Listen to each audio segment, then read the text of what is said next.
Ah oui, papa, maman, cher honorable, chère excellence, votre satisfaction est notre devoir. Voici la solution rapide pour toute activité de transactions immobilières en RDC. Pour la vente, l'achat, la gestion, l'estimation et la mise en location de vos biens meubles et immeubles, contactez l'Agence congolaise de prestations et services.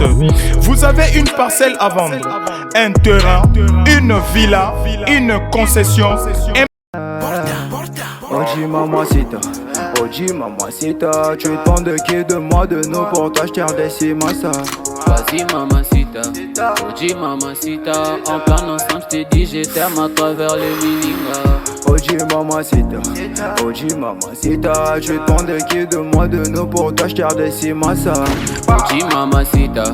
Oji mamacita, en plan ensemble je t'ai dit je t'aime à travers les miningas. Quand je pense à toi je suis pas allé, je suis BG encore.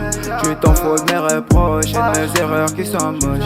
La bonne j'arrange mes souvenirs dans la je deviens rage. Quand je suis dans le Mbote libota na ngai mbote na bino. Lelo na kiti na bandal awa atwana commune ya Bandalungwa. Awa toza na pont Tambwe. Donc au bomoni pont Tambwe, matimo liboso wana oza na GB, à gauche oza na Kitambo. Donc awa eza entrée avenue. Entrée avenue yango yo tozo côte avenue to mona.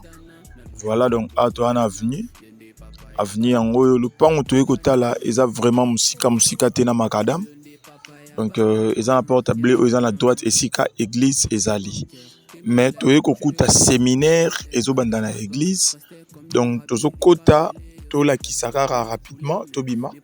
Voilà lupango yango toye kotala ba détail mso to tala libanda lupango ezali 18 mètres et demi sur 25. Awa na commune ya Bandalungwa na quartier Makelele. Donc lupango yango yo omoni bandako oyo eza 3 portes. Mais ba morcelé yango omoni a église séminaire et banda ba morcelé yango. Donc ba dimension msusu je crois que na olobela yango na ndenga libanda yango yo awa mutu oyo akozwa 7 mètres sur 20 na 3 portes à ba locataire oyo awa. Donc 7 mètres sur 20 na 3 portes à ba locataire et a obimela mupandi ba che yango $65,000 à discuter. Awa na église et puis sabiso 18 mètres et demi sur 18. To divisant par 3.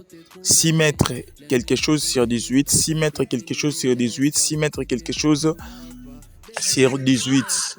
Ne ba che yango na prix il y a $50,000 à discuter. Donc au moni avenue musu yango le pango eza entre deux avenues. Le pango eza entre deux avenues.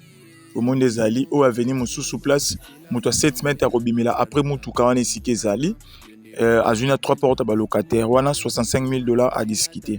Bat ou ba kozwa ba terrain 6 mètres et demi 6 mètres et quelque chose sur 25. Ils ont mis 3 terrains wana ba on robimela kota banda ko étage $50,000 à discuter. Donc tobima au moni a tobima to laksa avenue ndenge zali kolongwa na lupango tina makadam soki epesa biso combien de minutes. Donc en attendant to obima na rappeler lupango ezali 18 mètres et demi sur 25. Donc bakati côté bandako ezali 7 mètres sur 20 na 3 portes ba locataire obimela na avenue o mswana to moni mutuka rouge ezali wana bache yango $65,000 à discuter. Batu oba obimela liboso place bandako étage ezali wana bakati 6 mètres et demi sur 18 et il y a 3 terrains à 6 mètres et demi sur 18 bachango $50,000 à discuter. Et balobe à discuter donc eza à discuter. Eza un emplacement ya bien musika tena makadam balabala eza bien mai etonda kati. Donc awa eza place moko soki sombi osali ba appartement monde ba voisin ba sali. Donc on se retrouver calmement mais sûrement. Donc na bandeli toana commune ya Bandalungwa quartier Makelele référence pont Tambwe. Donc ça à 3 minutes il y a Macadam. Merci beaucoup, bonne chance à tout le monde, bye.